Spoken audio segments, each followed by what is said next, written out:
Group of the individuals. यानी micro economics study of economic actions, जो economic actions है वो हमारे पास कंजम्पशंस हो, प्रोडक्शंस हो या इनकम्स हो, ये individuals and small group of individuals, यानी कि एक छोटे ग्रुप या एक खास पर्सन के लिए हम लोग देखते हैं कि उनके पास इकोनॉमिक एक्शंस क्या है। Micro economics study the economy as a whole, not a single units but combination for all. यानी कि हम लोग मैक्रो इकोनॉमिक्स में हम लोग देखते हैं कि इकोनॉमी एज अ होल, कि लोगों की जो है लिविंग स्टैंडर्ड्स क्या है, लोगों की कितने एम्प्लॉयमेंट्स हमारे कंट्री में जनरेट हो रहे हैं, या लोगों की जो है परचेजिंग पावर क्या है, ये सारे चीज़ों को हम लोग स्टडी एक ग्रुप में करते हैं। एक क्या बताता है कि कंबाइंड फॉर्म में करते हैं, not a individually. We have study about the combined form at a whole, problems क्या है, ये सब सारी चीज़ हम लोग कहाँ पढ़ते हैं, माइक्रो इकोनॉमिक्स में पढ़ते हैं। इसके बाद कंसर्न विथ, इसके लिए कौन कौन सी चीज जो कंसर्न विथ, तो particular household firms and industries, इसके लिए जो आते हैं वो कौन कौन आएंगे, तो पार्टिकुलर हाउस होल्ड, एक खास घर, एक खास जो प्रोड्यूसिंग यूनिट्स है वो, या इंडस्ट्रीज की बात करते हैं, छोटे से इंडस्ट्रीज की बात करते हैं। इसके लिए जो इनके जो कंसर्न विथ किस किस चीज़ से कंसर्न यहाँ पे है, तो वो है आपके पास particular household firms and industry. अगर हम लोग मैक्रो इकोनॉमिक की बात करते हैं तो यहाँ पे नेशनल इनकम की बात करते हैं, जनरल प्राइस लेवल की, हमारे देश की जो है इन्फ्लेशंस इतनी बढ़ रहे हैं, प्राइस जो है डे बाई डे एक नॉर्मल रेंज से बढ़ते जा रहा है, जिससे कि जो है बहुत सारे पब्लिक उस प्राइस को इफोर्ड नहीं कर सकते हैं, तो उसको प्राइस को मेंटेन करने के लिए जनरल प्राइस लेवल की बात करते हैं। नेशनल आउटपुट की, हमारे देश जो कंट्री है उसकी जीडीपी क्या है, उसकी नेशनल जो है प्रोडक्शंस, टोटल प्रोडक्शंस क्या है, इसके बारे में बात करते हैं। अनएम्प्लॉयमेंट्स है, इनकी जो कंसर्न जिसको करते हैं, अनएम्प्लॉयमेंट है, प्रॉपर्टीज है, इस सब को में हम लोग कैसे इम्प्रूवमेंट लाए, ये सब चीज़ को स्टडी हम लोग कहाँ करते हैं, माइक्रो इकोनॉमिक्स में। ऑब्जेक्टिव क्या है, what is the objective of the micro economics and macro economics?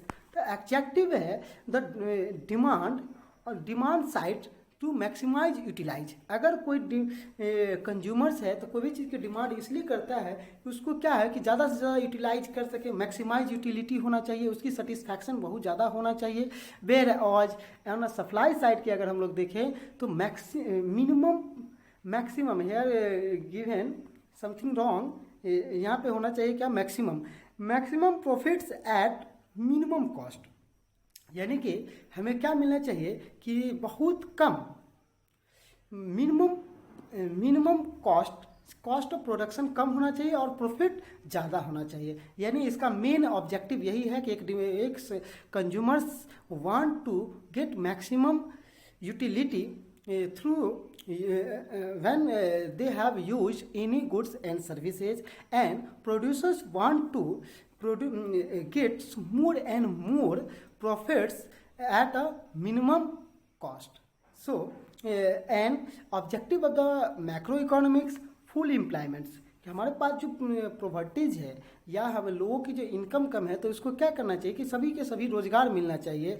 Price stability की बात करते हैं, इकोनॉमिक ग्रोथ की बात करते हैं, फेवरेबल बैलेंस पेमेंट, जो हमारे जो ट्रेड हो रहे हैं तो वो एक फेवरेबल होना चाहिए, जो हमारे पक्ष में होना चाहिए। एक्सपोर्ट हमारे पास ज़्यादा से ज़्यादा कर सके, इंपोर्ट कम कर सके, ये सब सारी चीज़ों को यहाँ पर बातें करते हैं। इनका मेन ऑब्जेक्टिव होता है कि हमें ज़्यादा से ज़्यादा इम्प्लाइड कैसे जनरेट करें, प्राइस को हम स्टेबल कैसे करें, जो ज़्यादा से प्राइस इंक्रीज ना कर सके एक नॉर्मल रेंज से, इकोनॉमिक ग्रोथ को मेंटेन हम कैसे बढ़ाते रहे, और फेवरेबल बैलेंस पेमेंट की ज़्यादा से ज़्यादा हम एक्सपोर्ट कैसे करें, इसका मेन ऑब्जेक्टिव होता है। बेसिस की बात करते हैं तो ये जो किस बेस पे ये स्टैंड करते हैं micro and macro economics, the price mechanisms, इसका क्या है कि मेन जो बेस है वो है प्राइस मैकेनिज्म्स। हम अभी जस्ट बताए थे कि प्राइस का इफेक्ट डिमांड और सप्लाई साइड में कैसे होता है। जैसे जैसे प्राइस बढ़ते जाता है लोग डिमांड की उस चीज़ों को कम कर देते हैं, और जैसे जैसे प्राइस जो है इंक्रीज अगर करते हैं तो सप्लायर क्या चाहता है, they want to sells more and more goods, वो ज़्यादा से ज़्यादा गुड्स को सप्लाई करना चाहता है। यानी कि मेन जो है, अगर ये पूरे जो अगर इसका बेस प्रिपेयर करता है मैक्रो इकोनॉमिक्स का, तो वो क्या है, price mechanism operate with the help of demand and supply. Next यहाँ पे अगर हम लोग देखते हैं कि इसका बेस जो है प्रिपेयर कौन करता है, किस बेस पर ये स्टैंड कर रहे हैं मैक्रो इकोनॉमिक्स, दैट इज कल यहाँ देखा था कि नेशनल इनकम्स। ये आई हैव एक्सप्लेन इट, मैं इसे एक्सप्लेन इस तरह से कर रहा हूँ कि मान लीजिए कि हमारे पास नेशनल इनकम की बात करता है, तो नेशनल इनकम आप लोग थोड़े बहुत 10th में इकोनॉमिक्स में पढ़े होंगे कि नेशनल इनकम की बात करें या नेशनल हम आउटपुट की बात करें, टोटल आउटपुट की बात करें, तो हमारे देश में जो है कितनी गुड्स एंड सर्विसेज प्रोड्यूस हुए हैं विद इन ईयर्स, इसकी मोनेटरी वैल्यू हम लोग लेते हैं। तो मान लीजिए हम लोग प्रोडक्शन करेंगे तो क्या होगा, लोगों को एम्प्लॉयमेंट मिलेंगे तो लोग क्या करेंगे, इनकम जनरेट करेंगे तो कंजम्पशन होंगे तो फिर से क्या करेगा, डिमांड को ये बढ़ा देंगे। तो ये दिखाता है कि इसका जो है, इसका बेस क्या है कि हमें नेशनल इनकम को बात करते हैं, national income output employments determination by the aggregate demand and aggregate supply के बेस पर ये स्टैंड करते हैं हमारा कौन सा, मैक्रो इकोनॉमिक्स। इसके बाद आता है एजम्पशंस क्या है, regional behaviour of the individual, जो भी इंडिविजुअल्स है, जो भी उसमें इकोनॉमिकल एक्टिविटीज में इन्वॉल्व है, वो सारे क्या है, रीजनल है। Do you know about the regional मतलब बुद्धिमान, वो सारा जो डिसीजन ले रहा है वो बेस्ट डिसीजन ले रहा है, ठीक है। अब यहाँ पे आता है, हम ये अभी जस्ट हम बताए हैं कि ये जैसे कि हम एक एग्जांपल लेते हैं ब्लड। अब ब्लड इसकी प्राइस जो है इंक्रीज कर जाएगा तो लोग क्या करेगा, कम से कम ब्लड लेगा, ऐसा तो नहीं होगा। लॉ ऑफ डिमांड यही कहता है, यानी कि ये हम लोग एजम्पशन लेके चले हैं, या हम लोग अगर प्राइस क्या हो रिड्यूस हो जाए तो क्या करें, लोग अधिक से अधिक ब्लड लेंगे, नहीं, एक लिमिट अमाउंट्स है। तो यहाँ पर क्या है कि ये एज्यूम हमको करके चलना पड़ेगा, एजम्पशन लेके चलना पड़ेगा, तभी हम कोई प्रिंसिपल जो है इकोनॉमिक प्रिंसिपल्स या हम लोग कोई भी थ्योरी को हम लोग वेरीफाई कर सकते हैं, वरना ये वेरीफाई नहीं हो सकता। इसी तरह से इसका एजम्पशन क्या, aggregate volume outputs economy extend with the resource are implied. हम लोग ये सोचते हैं कि हम जितना रिसोर्स के यूज करते जाएंगे हमें ज़्यादा से ज़्यादा लोगों को क्या मिलेगा, एक्सटेंड द कहता है एग्रीगेट वॉल्यूम ऑफ आउटपुट हमको ज़्यादा से ज़्यादा मिलेंगे।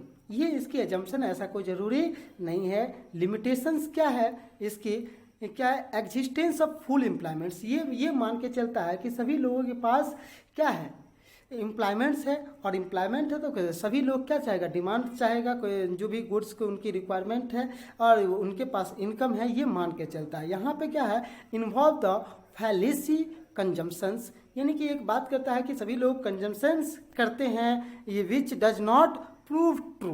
अब अगर नेक्स्ट आएंगे हम लोग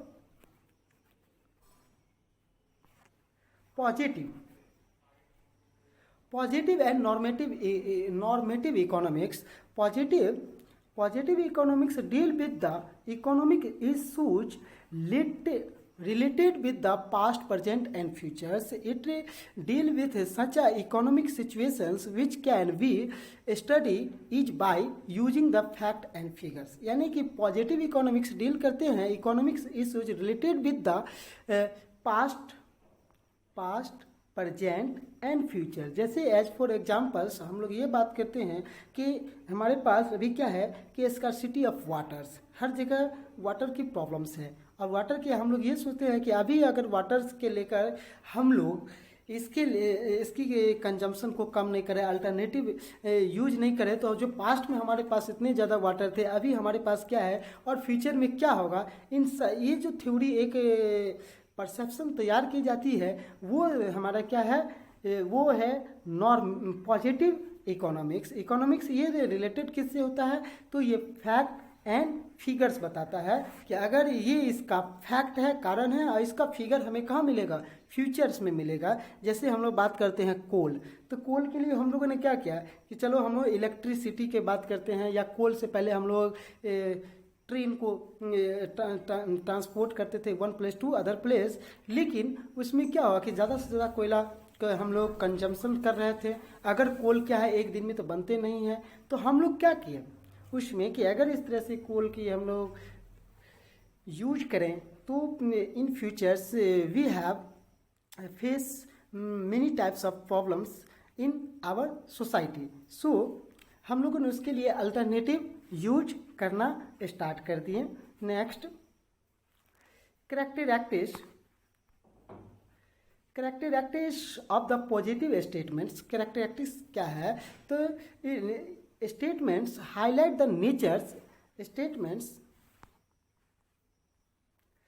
here the statements highlighting the natures and extend economic problems and analyze the economics behaviors of the peoples related to the past, present and futures। यानी कि ये एक हाईलाइट देता है, गाइडलाइन देता है कि नेचर्स एंड एक्सटेंड और इकोनॉमिक प्रॉब्लम्स के बारे में ये एक स्टडी करते हैं और बताते हैं कि economic behaviour of the peoples, अगर ये इकोनॉमिक बिहेवियर्स जो इकोनॉमिकल एक्टिविटीज है इसमें हम अगर कुछ चेंज नहीं लाए तो हमारा क्या होगा कि इसका जो पास्ट, फ्यूचर और प्रेजेंट इन तीनों पर रिलेशंस जो है वो पड़ेगा। जैसे कि पास्ट में जो रिलेशन था वो प्रेजेंट में नहीं और फ्यूचर में इसका इफेक्ट हमें बहुत ज़्यादा देखने को मिलेगा, वो इस चीज़ को डील करता है।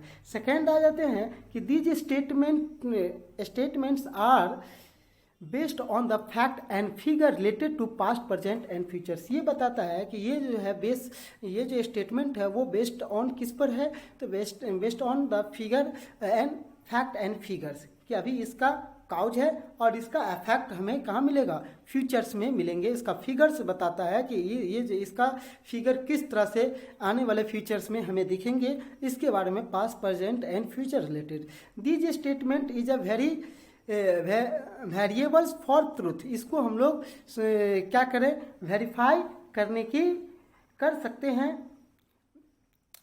These statements are verify for truth, इसके लिए हमको वेरीफाई करना पड़ेगा for truth. And these statements are not related value of judgement. ये नहीं बताता है कि हमें इस तरह से करना पड़ेगा, जैसे कि हमें इसके लिए क्या जो है किस तरह की इकोनॉमिकल एक्टिविटीज लाना है, इम्प्लीमेंट किस तरह से करना है और एक्शन प्लान क्या होगा। ये एक्शन प्लान के बारे में कभी भी यानी कि जजमेंट अपना नहीं देता, ये एक बताता है कि इसका इफेक्ट ये पड़ेंगे। दैट मीन्स कि statement that not reflect any value of judgement और ओपिनियन ऑफ द इकोनॉमिस्ट। कोई ओपिनियन भी ये नहीं देते हैं। नेक्स्ट आते हैं हम लोग कि व्हाट इज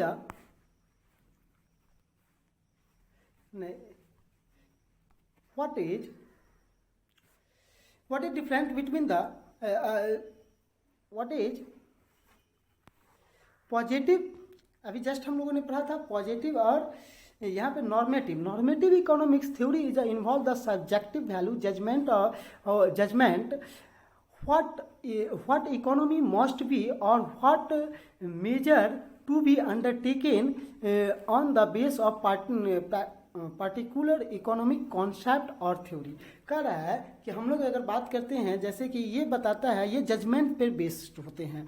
ये बताया must, what economy must be, economy के लिए क्या ज़रूरत है, what major is to be undertaken, कौन कौन सी चीज़ हमें कौन कौन से स्टेप्स लेना पड़ेगा, इसके बारे में ये नॉर्मेटिव इकोनॉमिक्स बताता है। जैसे एज फॉर एग्जाम्पल्स हम बात करते हैं कि हमारे पास क्या था कि माइग्रेंट लेबर जो थे वो वन प्लेस से दूसरे प्लेस जाते हैं, क्यों? क्योंकि उनके पास जो है फ्यू मंथ के लिए एम्प्लॉयमेंट अपने लोकल एरियाज में मिलते हैं और नहीं उसके बाद वो अनएम्प्लॉयड होते हैं, तो ये जाते हैं। इन माइग्रेशन को रोकने के लिए गवर्नमेंट्स ने क्या किया, अगर इस तरह से माइग्रेशन अगर होते रहेंगे तो यहाँ इनकी जो है स्थिति अच्छे नहीं हो पाएंगे, फिर उनको कुछ दिन वहाँ काम करते हैं फिर यहाँ आना पड़ता है, तो इसमें उनकी ज़्यादा हरासमेंट है, इनकम भी उनको ज़्यादा नहीं क्रिएट होता। तो क्यों ना उसके ये जो बीच की जो गैप है, जो एक हम लोग आते हैं जो एग्रीकल्चर सेक्टर में खास कर उसमें आते हैं कि जो सोइंग का टाइम होते हैं या हार्वेस्टिंग के टाइम के बीच की जो पीरियड है, इसमें उनके पास जो है एम्प्लॉयमेंट नहीं मिलते हैं। तो इनके लिए लोगों ने क्या लाया, मनरेगा इसी मनरेगा लगा कि उनको क्या मिलेगा उससे, उसी लोकल एरिया में उनको जो है खासकर जो महिलाएं हैं, फीमेल्स हैं, उनके लेकर वुमेंस को हम लोग किस तरह से पार्टिसिपेट करें, उस इंगेज करें वर्क इकोनॉमिक एक्टिविटीज़ में। इसके ये सब सारे जो डिसीजंस है, ये जो जजमेंट है, वो किस पर बेस है, तो वो है हमारा बेस नॉर्मेटिव पे। ठीक है, नेक्स्ट आते हैं normative. Here, normative involve undertakings the makes the prescribe what should be done। हमें क्या करना है, यानी कि एक इसमें जजमेंट होता है, एक ओपिनियंस दिया जाता है। अगर हम एक रिमेडी तैयार करता है कि अगर हम लोग इस तरह से करते हैं तो हमें क्या मिलेंगे, या offer to recommendations of the economic policy and optimums describe the affair based on the personal and value judgment। ये बेस्ड किस है, पर्सनल सब्जेक्टिव है, वैल्यू जजमेंट पे represent the approach the politicians. ये एक गाइडलाइन, एक रोड मैप तैयार करता है, किसके लिए, पॉलिटिशियन के लिए। Okay, what is the economy. Economy की बात करते हैं, अगर हम लोग शॉर्ट फॉर्म में अगर देखें, what is the economy, what is economy. Economy nature and level of the economic activities performed by peoples of an area would reveal a systems by which peoples of that areas earn their living systems are called economy। यानी एक simple meaning समझिए कि जो भी persons वहाँ पे काम करते हैं उनकी जो है लिविंग स्टैंडर्ड्स क्या है। अब हम लोग अगर बात करते हैं एक सोसाइटी में एक टीचर्स हैं, या एक लेबर है, एक इंडस्ट्रियलिस्ट है, ये सब सारे क्या करता है, अलग अलग एक्टिविटीज़ करता है। उनकी जो रहन सहन, लिविंग स्टैंडर्ड्स है, वो सारे चीज़ें, economy is a system which peoples of an earn of economy is a systems. Economy क्या है, एक सिस्टम्स है, by which peoples of an area earn their livings. इनकी जो है उनके रहने के लिए किस तरह से वो अर्निंग कर रहे हैं, इसके बारे में इकोनॉमी कहता है। आप देखिए, हम लोग बात करते हैं इकोनॉमिस्ट। हमारे देश की इकोनॉमिक्स खराब नहीं है, इकोनॉमिक्स तो सही है, इकोनॉमी खराब है। लोगों की जो है किसी की इनकम कम है, किसी का इनकम बहुत ज़्यादा है, या कोई आदमी बहुत ज़्यादा प्रॉब्लम से हेल्थ केयर की बात करते हैं, एजुकेशन की बात करते हैं, हम लोग सिक्योरिटी की बात करते हैं। ये सारे चीज़ें जो हमारे पास जो एक्टिविटीज़ है, एक सिस्टम्स है, इसको हम लोग इकोनॉमी कहते हैं। ठीक है, तो both are difference, economics and economy. Economy is a systems, economics is the subject. इसमें हम लोग एक ह्यूमन बिहेवियर के बारे में स्टडी करता है। इकोनॉमी हमारे जो है आसपास में जो है रहन सहन जो है, या हमारे पास जो सिक्योरिटीज है, समाज में जो एक इकोनॉमिकल एक्टिविटीज किस तरह से हो रही है, इसके बारे में बताते हैं। माय डियर स्टूडेंट्स, नेक्स्ट, अगर हम लोग इकोनॉमिक्स को ऐसे डिफाइन करें कि चलिए इकोनॉमिक्स जो है, इकोनॉमिक्स अकॉर्डिंग टू कंट्रोल्स, कि जो हम लोग गुड्स को प्रोड्यूस कर रहे हैं या गुड्स को हम लोग प्रोडक्शन कर रहे हैं, तो इसको जो है इसका कंट्रोल किसके हाथ में होगा। तो इसके बेस पर हम लोग इकोनॉमिक्स को जो है क्लासिफाइड कर सकते हैं। यहाँ दिया गया, पहले मैं इसके रीड कर दूँ। Economic activities of productions, economic activities further given here, economic activities of production, consumption, investment and exchange. ये सारे जो है इकोनॉमिक प्रोडक्शन करते हैं, कंजम्पशन करते हैं, इन्वेस्टमेंट करते हैं या एक्सचेंज करते हैं। ये सारे जो हमारे पास economic activities are control by regulated by the governments of a country कह रहा है। ये सब सारे चीज़ को जो है कितना प्रोडक्शन होगा, कंजम्पशन होगा, इन्वेस्टमेंट होगा या एक्सचेंज की बात करते हैं, ये सब सारे कंट्रोल हो सकता है, आर कंट्रोल्ड और regulated by the governments of a country. किसी कंट्री के जो गवर्नमेंट्स है उसके थ्रू रेगुलेट्स होते हैं या कंट्रोल की जाती है। But degree of control of the varies across the different Nations. लेकिन ये जो कंट्रोल का रेगुलेशंस की बात है वो हर कंट्री में क्या है, अलग अलग है। In the China and Russia, हम लोग बात करते हैं in China Russia and North Korea degree of control is a very high. यानी कि ये जो हमारे पास प्रोडक्शन है, कंजम्पशन है, इन्वेस्टमेंट है या एक्सचेंज है, ये कितना प्रोडक्शन होगा, कितना कंजम्पशन होगा, कितना इन्वेस्टमेंट करना है, किस लेवल पे मुझे एक्सचेंज करना है, ये सारा जो है कंट्रोल किनके हाथ में है? गवर्नमेंट के हाथ में है। यानी फुल कंट्रोल है इकोनॉमी। तो इसको हम लोग कौन सा इसीलिए economic activities are very high. यहाँ पे देखा है कि China, Russia, Korea degree of control is a very high. Such economy where the degree of controls is a very high is called controlled economics. यानी कि कंट्रोल इकोनॉमिक्स क्या है? जिसमें क्या है कि इकोनॉमिक्स का डिग्री ऑफ कंट्रोल जो है वो क्या होना चाहिए? वेरी हाई होना चाहिए, बहुत ज़्यादा होना चाहिए। उसको हम लोग कौन सा बोलेंगे? तो कंट्रोल बोलेंगे, कंट्रोल इकोनॉमिक्स या central planned economy, central plan economies. And second आते हैं the control where degree of control is a nation is a very low. यानी कि बहुत सरकार का कंट्रोल उस पर कम है कि आप जितना प्रोडक्शन कर सके, जितना आप कंजम्पशन कर सके, कितना इन्वेस्ट करते हैं, वो डिसीजंस जो है गवर्नमेंट का नहीं, वो एक इंडिविजुअल्स की है। यानी कि कंट्रोलिंग जो है गवर्नमेंट का बहुत कम है, वेरी लो है। इस ऐसी टाइप की इकोनॉमी को हम लोग क्या बोलेंगे? Free economy. ठीक है। मार्केट इकोनॉमी की बात करते हैं तो मार्केट इकोनॉमी या इसको हम लोग मार्केट इकोनॉमी या हम लोग दो तरह के पास, सेंट्रल एंड प्लान इकोनॉमी। इसमें गवर्नमेंट की जो रिस्क होगा, गवर्नमेंट का कंट्रोल होगा, वो बहुत ही हाई होंगे। इसके बाद हम लोग आते हैं कि फ्री इकोनॉमी की बात करते हैं या मार्केट इकोनॉमीज की बात करते हैं तो इसमें क्या होगा कि गवर्नमेंट का कंट्रोल इसमें बहुत कम होगा। जैसे as for example USA and UK, ये सब क्या है? फ्री इकोनॉमी है। देन थर्ड आता है economy where degree of controls moderates, neither very high nor very low. यानी कि कुछ कंट्रोल जो है इंडिविजुअल्स के पास में है, कुछ कंट्रोल जो है गवर्नमेंट के पास है। ऐसी इकोनॉमी को हम लोग क्या बोलेंगे? Mix economies. यानी इंडिया जो है वो क्या है? मिक्स इकोनॉमी का एक एग्जांपल से। तो according to controls economical control of economical activities, economy are classified into 3 types. First of all control economy, central planned economy, और इसमें क्या होता है कि गवर्नमेंट की कंट्रोल बहुत हाई होते हैं। सेकेंड आते हैं फ्री इकोनॉमी और मार्केट इकोनॉमी। इसमें गवर्नमेंट का कंट्रोल वेरी लो होते हैं, जस्ट अपोजिट। एंड कुछ में क्या होता है कि नाइदर वेरी हाई और not very low degree of controls, that means mix economy.